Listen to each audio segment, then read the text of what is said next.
Shwmae, guys. Welcome back to the Life to the Full podcast, the podcast that helps you make the most of your time here on Earth. My name's Dav Morse. I'm your host, and it's my job to paint a picture of how wonderful life could be.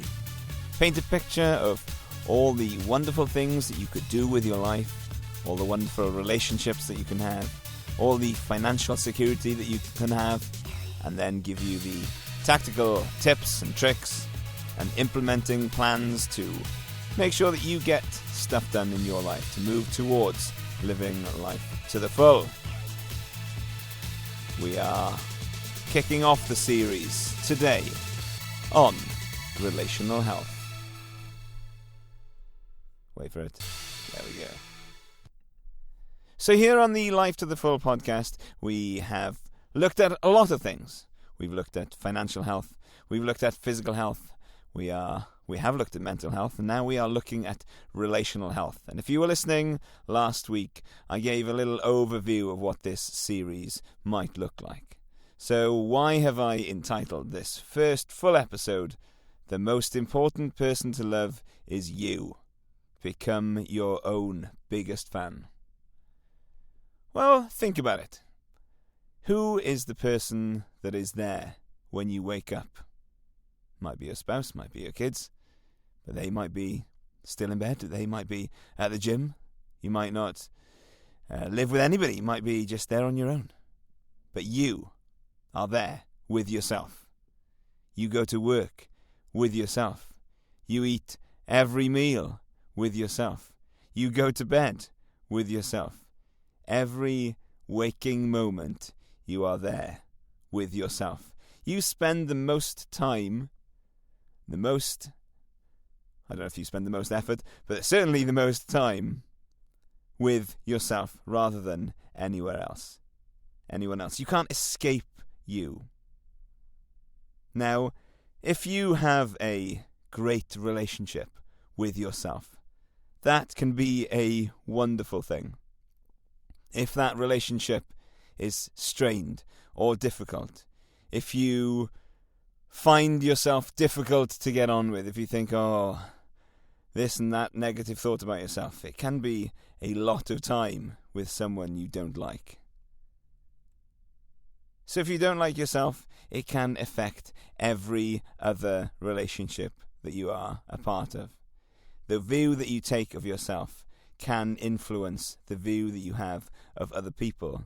But more importantly, it can influence the view that you have of what other people think about yourself. So, in this episode, I would like to encourage you to become the person that you love the most. Maybe not the most, but at least move yourself towards acceptance of yourself. Now, there's likely two types of people listening to this episode. The first type of person listening to this episode, and if you are a number 7 on the Enneagram, an enthusiast, you might be a big fan of yourself. You might think that you're pretty great. Now, there's no surprise to long-term listeners that I tend towards that side of the camp. I enjoy my own company. I think I'm pretty funny. I think I'm pretty great. And so I would like to be friends with me. And that can be a test a question for yourself. Would you want to be friends with you? And for me, that's definitely a yes. But there also might be some people who struggle to see themselves in a positive light. You may be your own worst critic. I think of some perfectionists, somebody who has that mental voice, nagging all the time, constant negativity. Oh, I knew you'd fail at that. Oh, I knew you'd react like that. Oh, you've gone and done that again, haven't you? And it builds a very negative relationship that you have with yourself. Now, there's a key point here. Whether you are more towards one end of the scale or to the other, that's just you. But you both need to hear, and I need to preach to myself, different messages. You need to hear different things from today's episode. And it might be interesting to have a little insight into the mind of the other people. So for me, it'd be interesting and insightful to see inside the mind of a perfectionist who doesn't have a great relationship with themselves. So here's an exercise you can think about if you struggle with having a positive view of yourself. I want you to think about your best friend, the person that you would count on in times of trouble, the person that you like hanging out with the most, the person that you think, yeah, I can definitely rely on them. Now, when they make a mistake at work or in their relationship with you, they might say something silly or they might fail at something. What would you say to them? Would you start berating them and saying, "Oh, you're so stupid. I knew that you'd do something like that eventually. Oh, you're such a bad friend"? Or would you show them some compassion and some patience? You might say something like, "Don't worry, everybody makes mistakes. You're still learning, it's okay, we're all still learning." You would be kind and compassionate and encouraging. Now think about the last time that you made a mistake. What did you say to yourself? Maybe you did say, "You're so stupid, why did you do that? You always mess things up." I think you are already seeing the point here. Would you ever talk to your friend in the way that you talk to yourself? I don't think so. So here is the first tip for people who struggle with the relationships they have with themselves. Never allow yourself to talk to yourself in a way that you wouldn't talk to your friends. So if you wouldn't say it to your friend, don't allow yourself to say it to yourself. If there are certain turns of phrases or things that you would say that you wouldn't say to your friend, don't allow yourself to talk to yourself like that. Talk to yourself as if you are talking to your friend. And there's an even better technique, slightly different. Give this a shot. Imagine a young child who looks very much like you when you were 5 years old.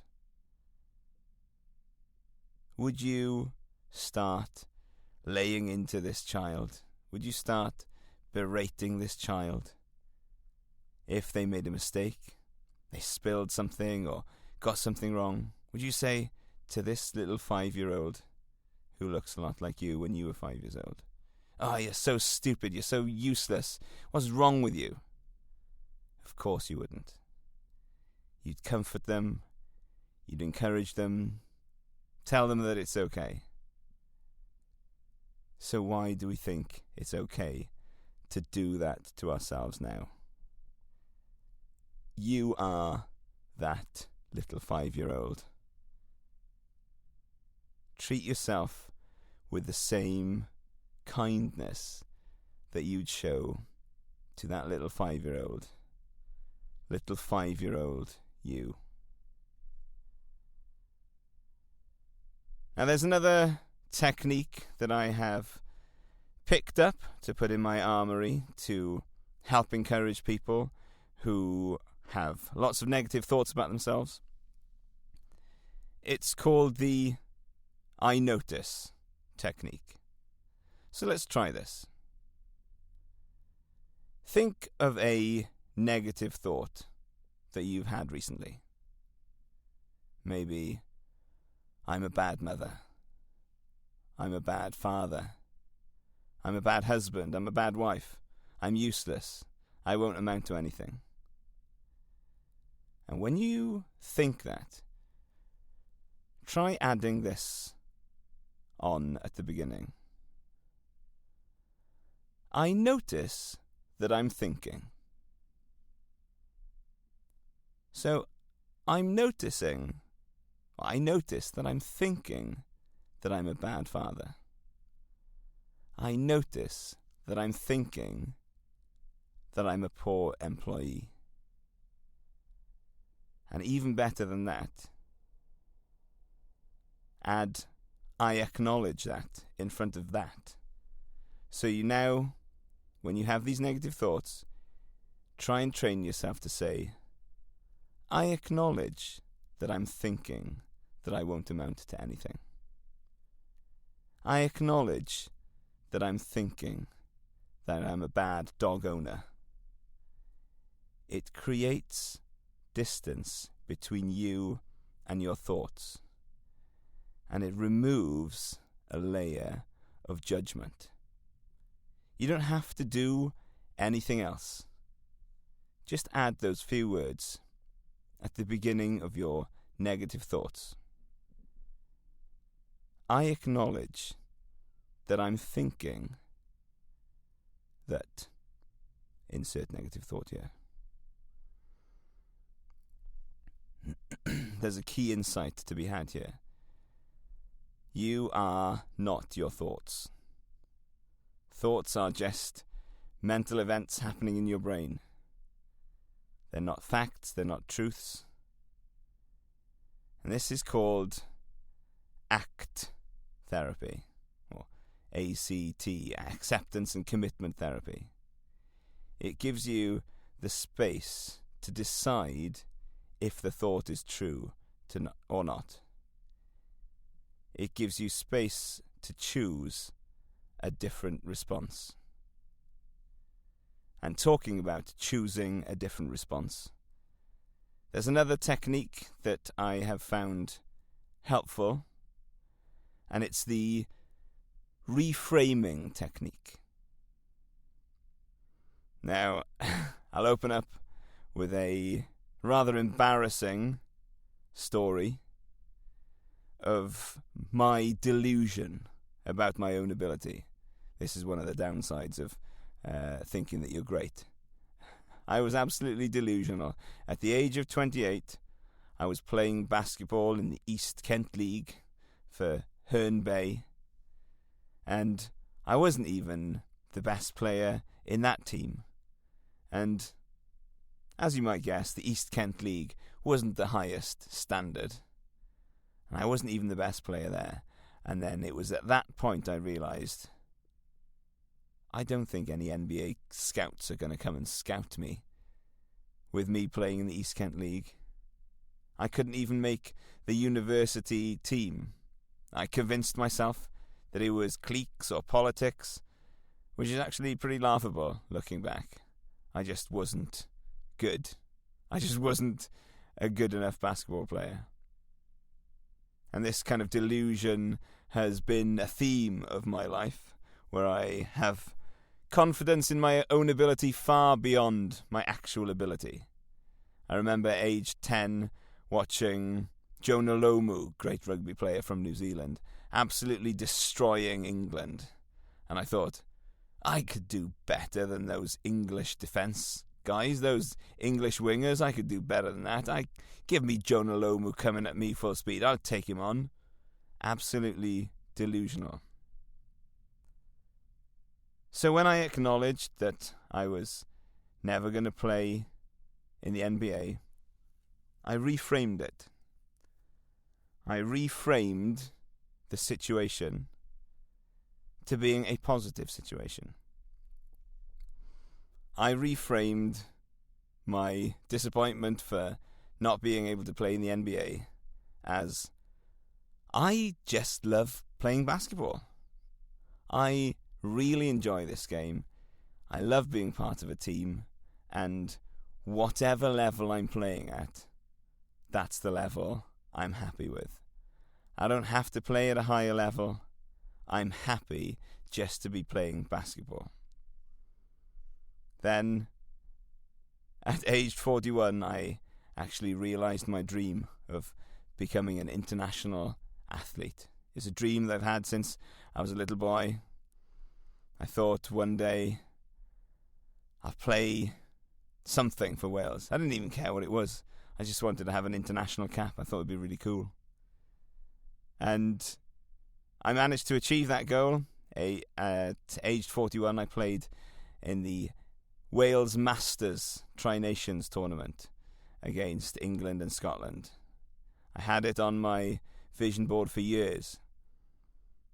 And I finally gwireddied my dream. Gwireddu is a Welsh word for realised, but it's more like made it become true. It became true. And so that reframe enabled me to be satisfied with where I was, and then out of that satisfaction, an even greater satisfaction came. So think about something that you've failed on. This is an exercise you can do. And just try saying these words. The reality is ... What I actually love and value about this is ... What I don't need is ... And this is an exercise about finding what is actually true and valuable to you. Now here's some more things to consider. Many people struggle with self-worth and having a positive image of themselves. But the truth is, your worth is a given. Your worth isn't based on your performance, your achievements, your appearance, your job, your bank balance, or even what people think of you. Your worth is inherent. It's a given. Full stop. That's it. You are lovable. You are worthy. You are a child of God. You are made in God's image. You have value just from being who you are. You are valuable simply because you exist. You have a purpose to fulfill in your life, whatever that might be. It might be big, it might be small, but it's something that only you can do. You don't have to earn it. You don't have to prove it. You don't have to perform for it. You are special just by virtue of being alive. And there's a Tim Ferriss quote, I think, something along the lines of this. The sweet spot is being content with where you are and who you are, and simultaneously striving to be better in every aspect of your life. And I would say that is my superpower. My superpower is being content with who I am and where I am in life, and simultaneously striving to be better in every aspect of my life. You need to separate your worth from your achievements. You need to separate your worth from your failures. You need to separate your worth from your job, from your physical body, how it looks. All of these things can change, improve. They don't define your worth. So how can we start cultivating this positive image of ourselves? Like I've already said, for some people it comes naturally. For others it doesn't come naturally. But even for people to whom it doesn't come naturally, you can still train this in yourself. Something that I do naturally is positive self-talk. I don't have a lot of voices in my head, but I do have a few voices that say, hey, you're looking good today. Hey, you're doing a good job. Hey, good lad, you're smashing it, son. And I know that some of you are thinking, gosh, what an idiot. That is so cheesy, so ridiculous. But it works for me. I feel great. I look in the mirror and think, what a guy. And I feel brilliant for thinking that. you can talk yourself into feeling something. You can talk yourself into feeling positively about yourself. That actually works. So here's a challenge for you. Start your day saying 3 positive things to yourself about yourself. Out loud, even if you feel ridiculous, just do it anyway. And like I said, it might feel a bit weird, might feel a bit fake at the beginning, but keep doing it. Keep speaking truth over yourself. Keep rejecting those lies of negativity and keep putting out those positive thoughts into your mind. Over time, it starts to become a little bit more natural. And more importantly, you start to believe it. Reminds me of that guy in Cool Runnings. He's looking in the mirror. And he's like, "What do you see?" "I see a scared young boy." "No, I see... I can't remember what his word is. Hang on, let me just check.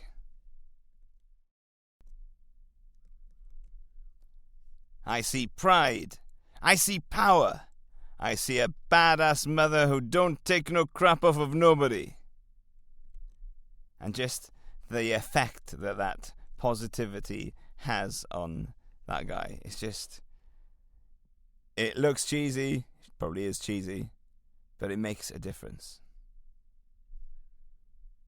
Now you have a unique gift. You have unique things that you can offer the world. Even if you struggle with self-worth, you have gifts that people like I don't have. People like me, we don't have some of the gifts of sensitivity, the ability to empathize with people, the ability to sit with people in their struggles, in their trials. You can pick up on how people are feeling. I've had to work hard to develop or start to develop some of these things. But your unique gifting is that comes more naturally. So I would encourage you to use those gifts. Use those gifts of empathy and awareness of other people to bless other people. And learn to see how other people see you. Learn to value yourself. Care about yourself as much as you care about others.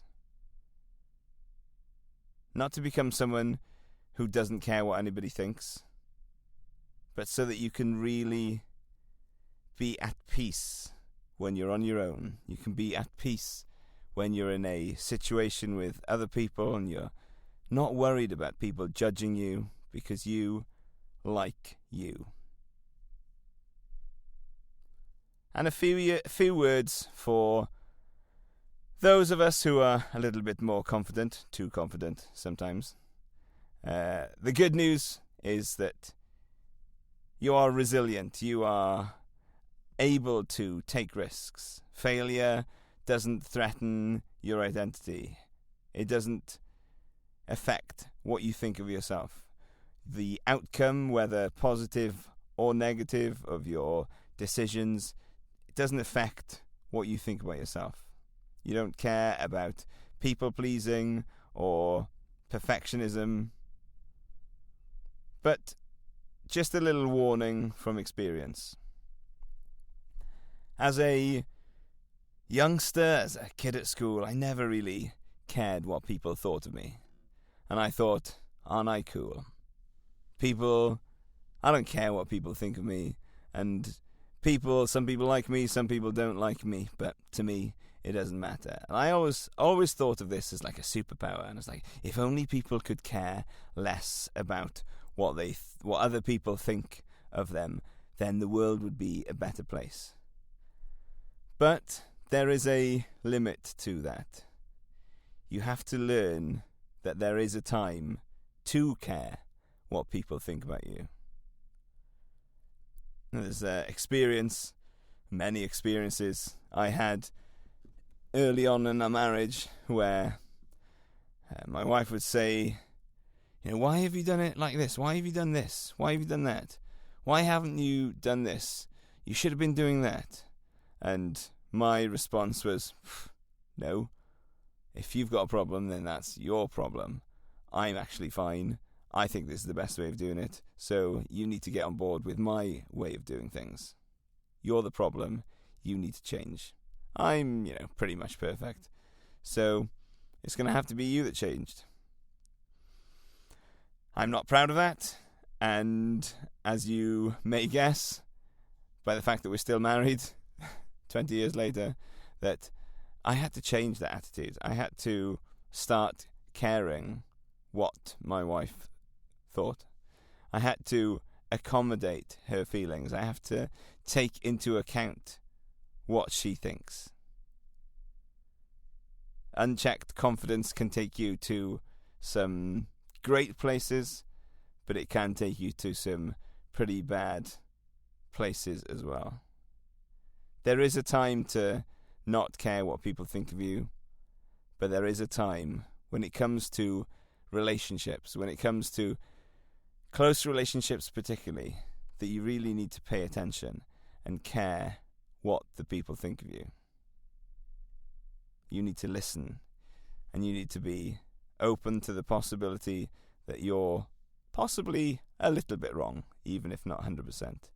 You need to take radical ownership of fallings out, disagreements, and say, okay, how could I have done this differently? How could I have changed the way that I acted? Or how could I change the way that I cared about somebody else? It can come across as arrogant and being dismissive of other people's feelings and perspectives is not a healthy place to be a lot of the time. If you're online and you're putting things out there, content out there, and somebody's criticizing you, then is a great time not to care what people think. But when it comes to people that you're interacting with, people that you value their relationships, it's time to reconsider. So care what your spouse thinks of you, what your kids think of you, what your friends think of you, what your circle that know you well think of you. Listen to their feedback, take things on board. Be willing to change, be ready to change. You don't need to care about random people on the internet, people at work that barely know you, people that you might see in the street. You don't need to worry about what they're thinking about you. Just a little more encouragement for people who are, let's call it, growing in empathy. Empathy doesn't come naturally to me, and I realise that I'm in like a minority percentage where empathy is something that I have to really learn or work at. I don't absorb negative opinions, I don't take on board negative comments very easily, but it does mean that I can sometimes miss what's going on for other people. So I am putting myself in situations like interviewing people on the podcast, meeting people in church, which force me into considering other people's feelings and opinions.